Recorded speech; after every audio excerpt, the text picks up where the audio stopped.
हिंदुस्तान के करोड़ों लोगों का ढिड भरन की जिम्मेदारी रही मेहनतकश किसानों के हाथ च। किसानों ने देश को आत्मनिर्भर बनाया। हुण वक्त आया कि सरकार किसानों लिए कुछ करे। दिल्ली का कृषि उन्नति मेला किसानों को नए तकनीक के नाल अगे वधाउण दा एक जरिया सी। आओ तुहानूं दिखाने इस मेले किसानों लिए की खास रहा।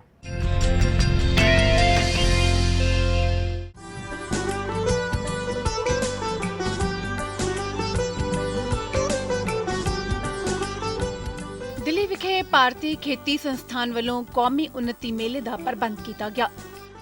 19 तो 21 मार्च तक चले इस मेले का उद्घाटन प्रधानमंत्री नरेंद्र मोदी वालों किया गया। मेले विच किसानों की उन्नति का बखूबी प्रदर्शन दिखा। देश भर के किसानों वालों उन्नत कीतियां नस्लां फसलां लोगों की खिच का केंद्र रही। मधुबनी बिहार से आया हूँ, किसान हूँ। पहले मैं हाई स्कूल में शिक्षक था, अब मैं किसान माने कृषि कार्य कर रहा हूँ। मैं इस कृषि उन्नत मेला 2016 को देखकर बहुत प्रसन्न हूँ। मैं पीएम श्री नरेंद्र मोदी और कृषि मंत्री श्री राधा मोहन सिंह को साधुवाद देता हूँ कि उन्होंने जैसी व्यवस्था की है पूरे भारत के किसानों के लिए यह सुखमय है और आनंददायक है। जिसने भी स्टॉल लगाए गए हैं उनमें सामानों को देखकर मैं बहुत प्रसन्न हूँ। मैं बार बार साधुवाद देता हूँ कि वे इस आयोजन को बार बार आयोजित करते हुए किसान की समृद्धि के लिए सतत प्रयास करते रहें। बोलो जय जवान जय किसान। पिछले 20 साल तो जी मैं फुल्लां दी खेती कर रहा। ਉਹਦੇ 'ਚ ਜਿਵੇਂ ਅਸੀਂ ਅੱਗੇ ਵਧਦੇ ਗਏ ਅੱਡ ਉਹਦੇ 'ਚ ਪੋਲੀ ਹਾਊਸ ਵੀ ਲਾਇਆ, ਉਹਦੇ 'ਚ ਕੋਲਡ ਰੂਮ ਫੁੱਲਾਂ ਨੂੰ ਸਾਂਭਣ ਵਾਸਤੇ ਕੋਲਡ ਰੂਮ ਵੀ ਲਾਇਆ ਤੇ ਹੁਣ ਫੁੱਲਾਂ ਦੀ ਖੇਤੀ ਕਰਦੇ ਆ। ਉਹਦੇ 'ਚ ਦੇਸੀ ਗੁਲਾਬ 'ਚ ਅਸੀਂ ਫੂਡ ਪ੍ਰੋਸੈਸਿੰਗ ਯੂਨਿਟ ਵੀ ਲਾਇਆ ਜਿਹਦੇ 'ਚ ਦੇਸੀ ਗੁਲਾਬ ਦੀਆਂ ਤਾਜ਼ੀਆਂ ਪੱਤੀਆਂ ਤੋਂ ਅਸੀਂ ਗੁਲਾਬ ਸ਼ਰਬਤ ਵੀ ਤਿਆਰ ਕਰ ਰਹੇ ਹਾਂ। ਐਲੋਵੀਰਾ ਜੂਸ ਆ, ਆਮਲਾ ਜੂਸ ਆ ਜਿਹੜਾ ਅਸੀਂ ਸ਼ੇਰਗਿਲਸ ਫਾਰਮ ਫਰੈਸ਼ ਦੇ ਟ੍ਰੇਡ ਨੇਮ ਤੋਂ ਸੇਲ ਕਰ ਰਹੇ ਹਾਂ। ਤੇ ਵਰਮਿੰਗ ਕੰਪੋਸਟ ਦਾ ਸਾਡਾ ਯੂਨਿਟ ਹੈ ਜੀ, ਉਹਦੇ 'ਚ ਅਸੀਂ ਛੋਟੇ ਪੈਕ ਬਣਾ ਕੇ 2 kg 5 किलो तो आम कस्टमर्स तक पहुँचा रहे हैं भी उन्होंने एक सही रेट ते एक सही चीज़ मिल सके। सब तो वध खिच बटोरी 9 करोड़ के एक झोटे ने।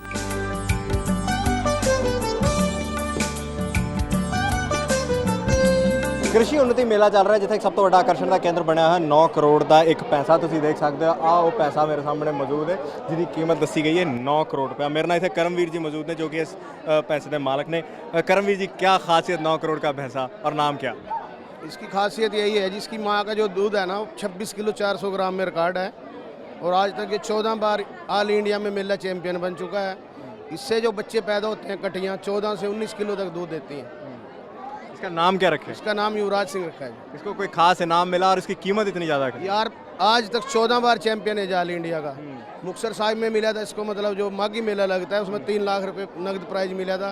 चिप्पड़ चढ़ी में इसको 1-1 लाख रुपए के 2 इनाम मिले थे। आज तक ये 20 लाख रुपए इनाम जीत चुका है।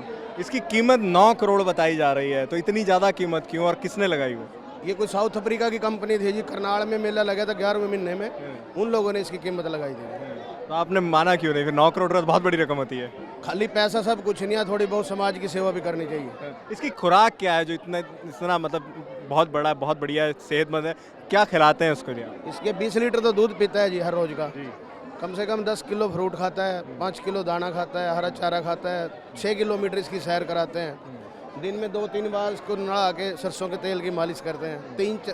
3 से 4 हज़ार रुपये इसका एक दिन का खर्चा है। कोई खास सुविधा देते हो इस भैंसे को आप? इसको सुविधा यही, इसके रहने की जगह बिल्कुल अलग है।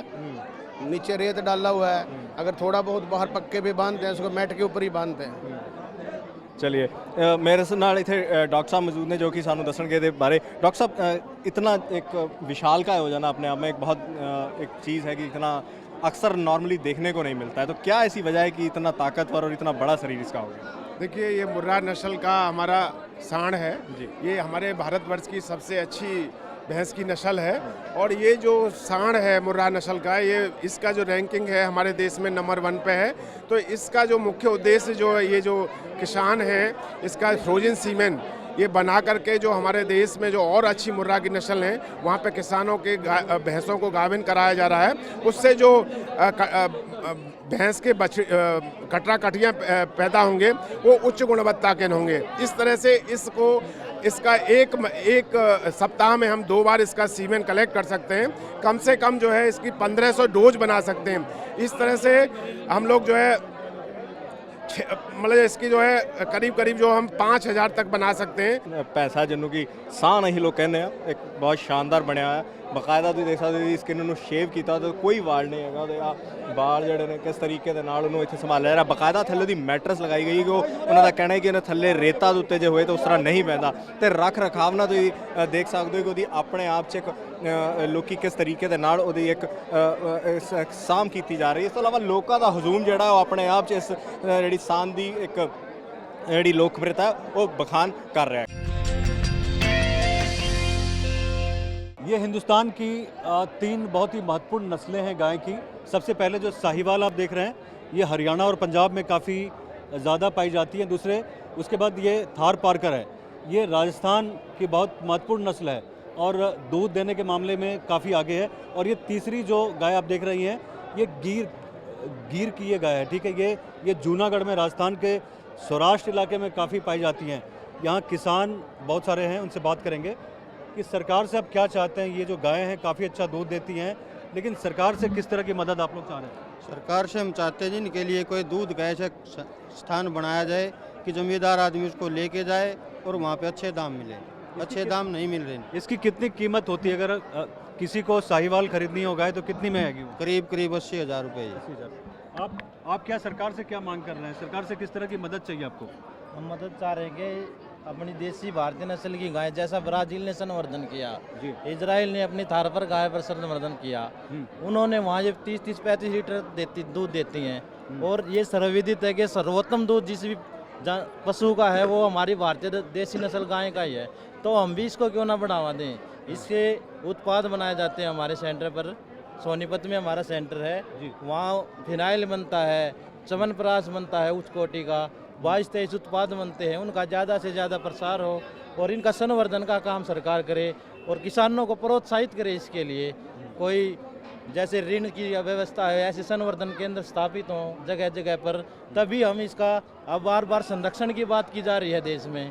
तो जब इनका संवर्धन होगा तो संरक्षण अपने आप हो जाएगा। जो देसी नस्ल की गाय हैं उनके ऊपर सरकार की नज़र पड़ेगी और बजाय इसके कि जो हम हाइब्रिड क्रॉस जो गाय है उसको हम यहाँ ज़्यादा डेवलप कर रहे हैं, उसको छोड़कर ये जो अपनी देसी नस्ल की गाय, यही आप डिमांड कर रहे हैं ना, इसके ऊपर सरकार ध्यान दे। तो जाहिर है किसानों को काफ़ी खुशी है, लेकिन साथ साथ उम्मीद भी है कि इन काऊ को मार्केट करने के लिए, गायों को मार्केट करने के लिए और इनकी दूध की जो किस्में हैं, जो क्वालिटी है, उसको मार्केट करने के लिए सरकार काम करे। कृषि उन्नति मेला चल रहा है तो तुम देख सकते हो बहुत सोहनी मझ मेरे पीछे मौजूद है। इस मझ जी है हिंदुस्तान सब तो सोहनी मझ का खिताब मिले तो मेरे नाल होशियार सिंह जी मौजूद ने जो कि इस मझ के मालक ने। होशियार सिंह जी, क्या खासियत है इस भैंस की, मैं ये जानना चाहूँगा। इसकी खासियत ये है जी, ये रोज़ाना जो है 24 लीटर दूध देती है और इंडिया चैम्पियन है। और इसकी माँ जो है धन्नो रानी जो है हरियाणा की 7 बार मेले की चैम्पियन रही है, जिसके मुर्रा में ब्यूटी में। और इसकी जो है ना कटड़ी जो है गर्म में ही जो है कटड़ा या कटड़ा हो जो भी गर्म में ही इसकी कीमत लगनी शुरू हो जाती है। होशियार जी, अगर भैंस की मैं बात करूं तो बहुत खूबसूरत भैंस है। कितना दूध देती है एक दिन में? ये एक दिन में 24 किलो दूध देती है। हाँ, इसका ये खासियत। क्या खुराक क्या खास देते हैं आप? इसकी ये है जी, चने की चूरी और गेहूँ का दलिया और खल बिनोले की, और रोज़ाना 250 ग्राम तेल और गुड़, सरसों का तेल और 250 ग्राम गुड़, ये इसकी खुराक है। अक्सर जानवर जो होता है कभी कभी मारता भी है, सींग विंग मार देता है, बिदक जाता है, तो कभी इसके साथ ऐसा हुआ कुछ? नहीं, ऐसा नहीं हुआ जी, ये बड़ी सील भैंस है इस मामले में। ये शांति, ये सो जाती है आराम से खा करके। हाँ, ऐसी सील भैंस है हमें देखने नहीं। इसी इसकी माँ है और ईसा ये है, दोनों। बहुत से लोग इसको देखने आ रहे हैं, तो कैसा लग रहा है जब लोग आपसे बारे में इसके बारे में पूछ रहे हैं? बड़ी खुशी होती है जी। हम सोचते हैं कि ऐसी मुर्रा हर घर में पैदा हो, ताकि कुछ न कुछ जो है ना भारतवर्ष आगे बढ़े। हमारी यही सोच है। पैसे जो है इसके 1 करोड़ लग चुके हैं, लेकिन हमें ये पैसे से कोई मतलब नहीं है। हम सिर्फ ये चाहते हैं कि भारतवर्ष जो है वो इस मुर्रा ब्रीड में जो है आगे बढ़े। होशियार जी, 1 करोड़ जब कीमत लगी इसकी तो सोचा नहीं बेचने के बारे में, क्योंकि 1 करोड़ बहुत बड़ी रकम होती है। हाँ बिल्कुल ठीक है, करोड़ बहुत ज़्यादा होते हैं, लेकिन सोचा इसलिए नहीं कि इसके बच्चे हमारे यहीं पर पैदा होकर के हम जो है ना ब्रीड तैयार करें और लोगों को जो है ना प्रोत्साहित करें। ਫਿਲਹਾਲ ਵੇਲਾ ਚੱਲਿਆ ਇੱਕ ਛੋਟੀ ਜਿਹੀ ਬ੍ਰੇਕ ਦੇ ਉਸ ਪਾਰ ਅਸੀਂ ਤੁਹਾਨੂੰ ਦਿਖਾਵਾਂਗੇ ਕਿ ਬਿਨਾਂ ਮਿੱਟੀ ਤੋਂ ਵੀ ਸਬਜ਼ੀਆਂ ਉਗਾਈਆਂ ਜਾ ਸਕਦੀਆਂ ਨੇ, ਉਹ ਵੀ ਸੋਲਰ ਊਰਜਾ ਦੀ ਮਦਦ ਦੇ ਨਾਲ।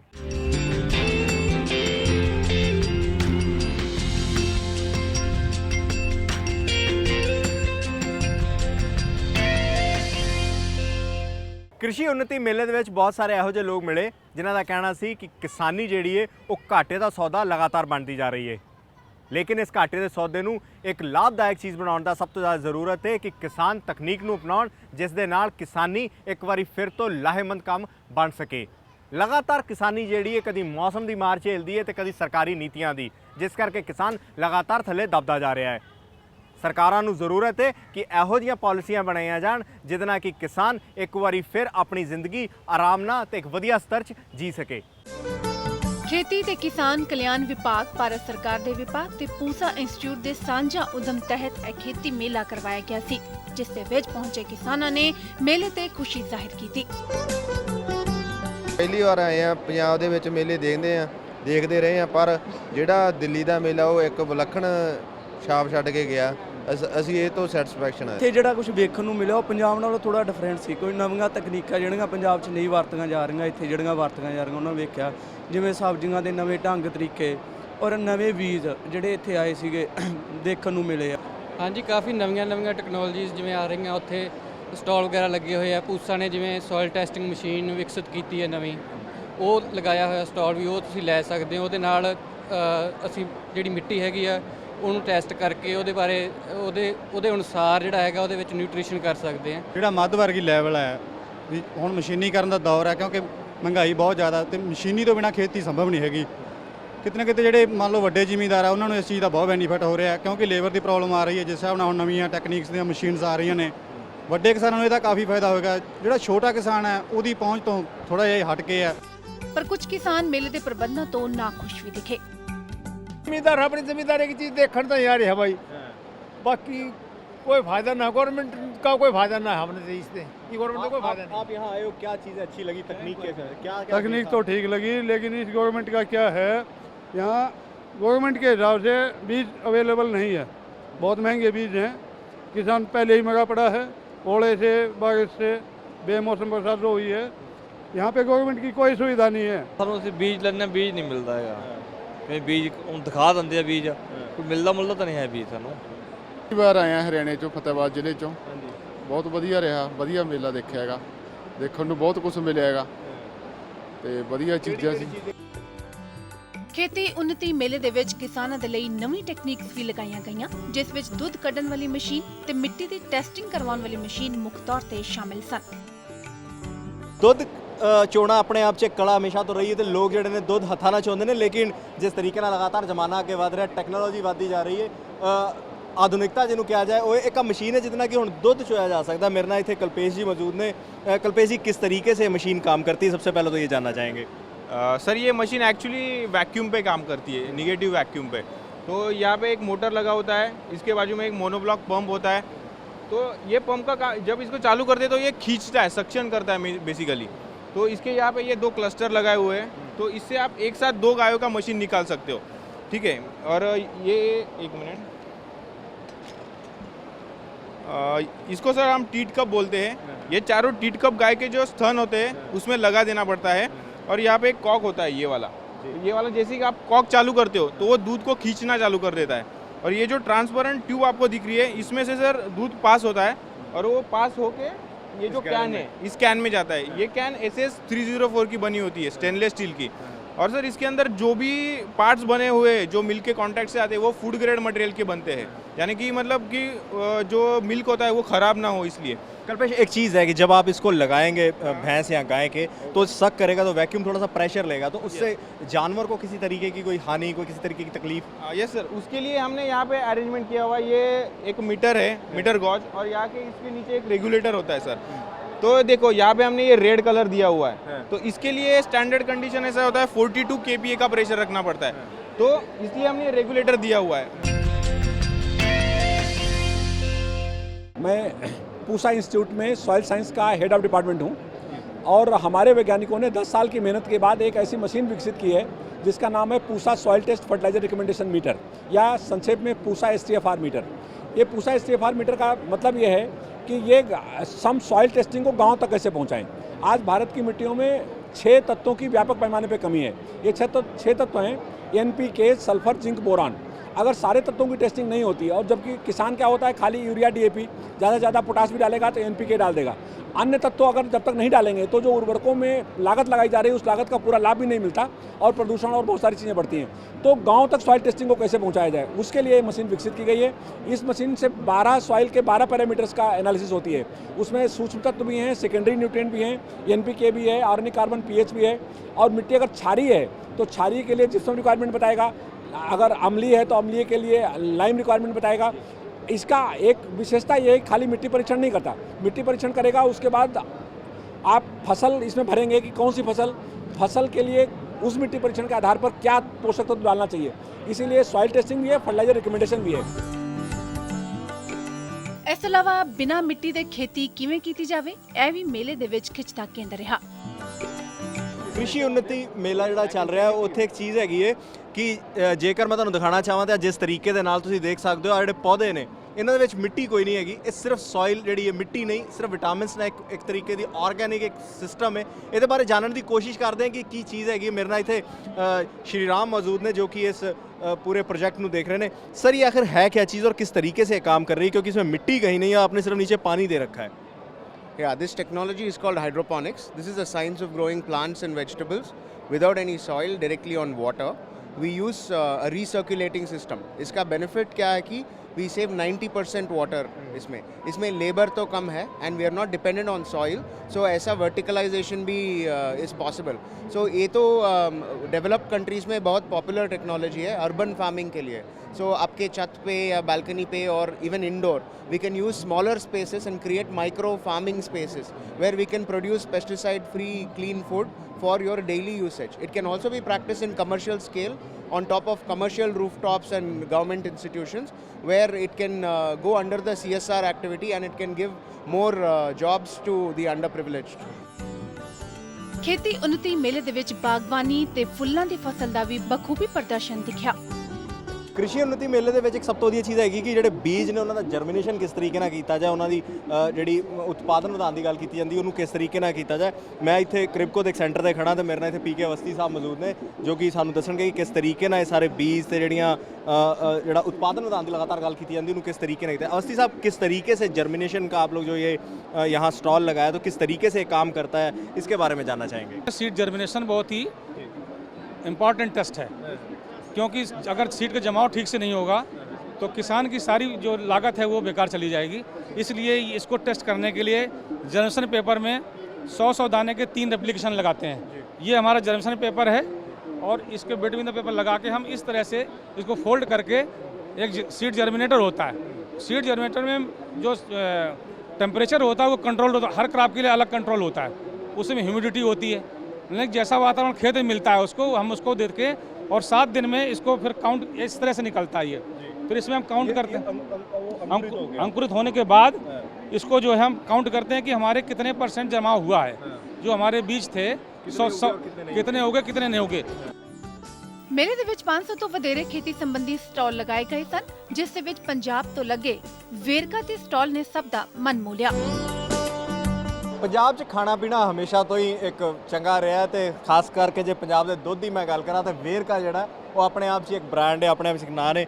ਮੇਰੇ ਨਾਲ ਸਰ ਮੌਜੂਦ ਨੇ ਜਿਹੜੇ ਕਿ ਹਰ ਵਾਰੀ ਸਾਨੂੰ ਮਿਲਦੇ ਹੁੰਦੇ ਨੇ, ਚਾਹੇ ਉਹ ਟ੍ਰੇਡ ਫੇਅਰ ਹੋਵੇ ਤੇ ਅੱਜ ਇੱਥੇ ਵੀ ਜਿਹੜਾ ਕ੍ਰਿਸ਼ੀ ਉન્નਤੀ ਮੇਲਾ ਚੱਲ ਰਿਹਾ ਉੱਥੇ ਵੀ ਵੇਰਕੇ ਦੇ ਵੱਲੋਂ ਇੱਥੇ ਮੌਜੂਦ ਨੇ। ਆਪ ਸਰ ਕਿਸ ਤਰੀਕੇ ਦਾ ਚੱਲ ਰਿਹਾ, ਕੀ ਨਵੇਂ ਇੱਥੇ ਪ੍ਰੋਡਕਟ ਲੈ ਕੇ ਪਹੁੰਚੇ ਵੇਰਕਾ ਵੱਲੋਂ? ਬਹੁਤ ਵਧੀਆ ਚੱਲ ਰਿਹਾ ਹੈ ਜੀ। ਬਹੁਤ ਹੀ ਚੰਗਾ ਉਪਰਾਲਾ ਹੈ ਜੀ ਕ੍ਰਿਸ਼ੀ ਮੇਲੇ ਵਾਸਤੇ ਜੀ। ਬਹੁਤ ਲੋਕ ਇਕੱਠੇ ਹੋ ਰਹੇ ਆ ਜੀ। ਆਪਾਂ ਆਪਣਾ ਪੂਰਾ ਸਟਾਲ ਲਗਾਇਆ ਹੋਇਆ ਜੀ। ਆਪਾਂ ਇੱਥੇ ਨਵੇਂ ਪ੍ਰੋਡਕਟ ਲਾਂਚ ਕਰ ਰਹੇ ਹਾਂ ਜੀ। ਆਪਾਂ ਸਟ੍ਰਾਬੇਰੀ ਲੱਸੀ ਨਵੀਂ ਲਾਂਚ ਕਰੀ ਹੈ ਜੀ। ਮੈਂਗੋ ਲੱਸੀ ਅਸੀਂ ਨਵੀਂ ਲਾਂਚ ਕਰੀ ਹੈ ਜੀ। ਤੇ ਸਾਨੂੰ ਬਹੁਤ ਵਧੀਆ ਰਿਸਪੌਂਸ ਮਿਲਿਆ ਸਰ। ਅਕਸਰ ਲੋਕ ਜਿਹੜੇ ਆਉਂਦੇ ਨੇ ਉਹ ਕਿ ਪੰਜਾਬ ਦੇ ਦੁੱਧ ਘਿਓ ਨੂੰ ਲੈ ਕੇ ਬਹੁਤ ਸਾਰੀ ਕੁਐਰੀਜ਼ ਆਉਂਦੀਆਂ ਨੇ, ਤੇ ਇਸ ਵਾਰੀ ਕੀ ਕਿਸਾਨਾਂ ਵੱਲੋਂ ਕਿਸੇ ਤਰੀਕੇ ਦੀ ਤੁਹਾਡੇ ਕੋਲ ਕੁਐਰੀ ਆ ਰਹੀ ਕਿ ਅਸੀਂ ਵੇਰਕੇ ਨਾਲ ਜੁੜਨਾ ਚਾਹੀਏ ਤੇ ਕਿਸ ਤਰੀਕੇ ਨਾਲ ਅਸੀਂ ਜੁੜ ਸਕਦੇ ਹਾਂ? ਨਹੀਂ, ਜ਼ਿਆਦਾ ਕੁਐਰੀ ਤਾਂ ਇਹੀ ਪੁੱਛ ਰਹੇ ਆ ਜੀ ਕਿ ਸਾਡਾ ਮਾਡਲ ਕਿਸ ਤਰ੍ਹਾਂ ਹੈ ਜੀ। ਬਾਕੀ ਸਾਨੂੰ ਡਿਸਟ੍ਰੀਬਿਊਸ਼ਨ ਦੇ ਬੜੇ ਆਫਰ ਆ ਰਹੇ ਆ ਜੀ। ਉਹ ਸਾਡਾ ਪ੍ਰੋਡਕਟ ਦੇਖਦੇ ਆ ਜੀ ਤੇ ਬਹੁਤ ਖੁਸ਼ ਹੋ ਰਹੇ ਆ ਜੀ ਕਿ ਕਿੰਨਾ ਪਿਓਰਿਟੀ ਹੈ ਇਹਦੇ ਵਿੱਚ। ਬਾਕੀ ਜਿਹੜੇ ਪ੍ਰੋਡਕਟਸ ਹੈ ਜੋ ਇੱਕ ਪੰਜਾਬ ਦਾ ਦੁੱਧ ਔਰ ਪੰਜਾਬ ਦਾ ਘਿਓ ਹੈ, ਤੁਸੀਂ ਉਹਨੂੰ ਸਬਸਟੀਟਿਊਟ ਨਹੀਂ ਕਰ ਸਕਦੇ ਆ ਜੀ। ਇਸ ਮੇਲੇ ਦੇ ਵਿੱਚ ਔਰਤਾਂ ਨੇ ਵੀ ਆਪਣੀ ਬਖੂਬੀ ਸ਼ਮੂਲੀਅਤ ਕੀਤੀ। ਰਾਜਸਥਾਨ ਤੋਂ ਇੱਕ ਅਜਿਹੀ ਔਰਤ ਆਈ ਜਿਸ ਨੇ खेती ਦੇ ਵਿੱਚ अपना अहम योगदान देता है। देश की महिलाएं खेती के क्षेत्र में बहुत कुछ योगदान कर रही हैं। हमारे साथ कुछ राजस्थान की महिलाएं हैं, इनसे हम बातचीत करेंगे और ये जानना चाहेंगे कि ये खेती के लिए और छोटे किसानों के लिए क्या कुछ कर रहे हैं। आप ये लैपटॉप लेके यहाँ बैठी हैं, इसमें क्या प्रोग्राम आपने डाला है? हम किसानों के लिए पशु का राशन बैलेंस करते हैं। किसानों से उन पशु की डिटेल लेते हैं कि आप वो कौन क्या खिला रहे हो। सर उसमें तो उन किसान के पास जाते हैं और किसान से पूछते हैं कि कौन इसका ब्याज कौन सा है, ये कितने महीने से ब्याही हुई है, कितने माह की प्रेग्नेंट है, और ये इसका फिर उसका बॉडी वेट नापते हैं। इससे पशुओं को क्या फ़ायदा मिलता है? ये जो पशुओं के लिए आप डाइट जो एक बैलेंसिंग डाइट सिस्टम आप ला रहे हैं, उससे किसानों को क्या फ़ायदा है? किसानों को ये फ़ायदा है उनकी लागत कम हुई है। हाँ। दूध बढ़ा है उनका, ऐसे वो फैट बढ़ी है उनकी, और दिन तो इससे गाँव का जो हेल्थ है वो भी सेहत पे ठीक रहता है, और मीथेन गैस का उत्सर्जन कम हुआ है। हाँ। जिससे पशु बीमार कम हो रहे हैं और टाइम से हिट में आते हैं, और ये जड़ गिरने की समस्या दूर हो गई है। और ये थोड़ा एक्सप्लेन करिए कि वर्ल्ड बैंक का प्रोजेक्ट है ये, जिस तरह से ये किस तरह से काम कर रहा है पूरे देश में? ये जो वर्ल्ड बैंक का प्रोजेक्ट है एनडीडीबी के थ्रू हमारे सारे यूनियंस में काम कर रहा है। इसके तहत हमें विभिन्न प्रकार की इसमें सब्सिडी दी जाती है। सब्सिडी के तहत ही हमें ये इनको ट्रेनिंग प्रोग्राम ऑर्गेनाइज करते हैं, जिसमें 50% तो हमारी यूनियंस करती है, 50% एनडीडीबी और वर्ल्ड बैंक के माध्यम से मिलता है। इस तरह से इन्होंने जानकारी दी है। इससे लगभग 35 लाख जो फार्मर्स हैं उनको फ़ायदा हुआ है और 55 लाख पशुओं को इससे फ़ायदा हुआ है। और एक जो पशु है, एक जो गाय है, उसकी जो प्रोडक्टिविटी है वो भी काफ़ी बढ़ी है। तो इन महिलाओं की जो भूमिका है, रोल है हमारे खेती में और हमारे पशुपालन में, वो काफ़ी ज़्यादा महत्वपूर्ण है, जिसको राजस्थान की महिला यहाँ साफ साफ आप देख रहे हैं कि किस तरह से आगे बढ़ा रही हैं। ਦੇਸ਼ ਦੇ ਸਭ ਤੋਂ ਉન્નਤ ਬੀਜ ਫਸਲ ਤੇ ਨਸਲ ਨੂੰ ਦੇਖਣ ਦੇ ਲਈ ਦੇਸ਼ ਭਰ ਦੇ 1 ਲੱਖ ਤੋਂ ਵਧੇਰੇ ਕਿਸਾਨਾਂ ਨੇ ਇਸ ਮੇਲੇ ਦੇ ਵਿੱਚ ਸ਼ਮੂਲੀਅਤ ਕੀਤੀ ਤੇ ਨਵੀਂ ਤਕਨੀਕ ਦੇ ਹਾਨੀ ਬਣੇ।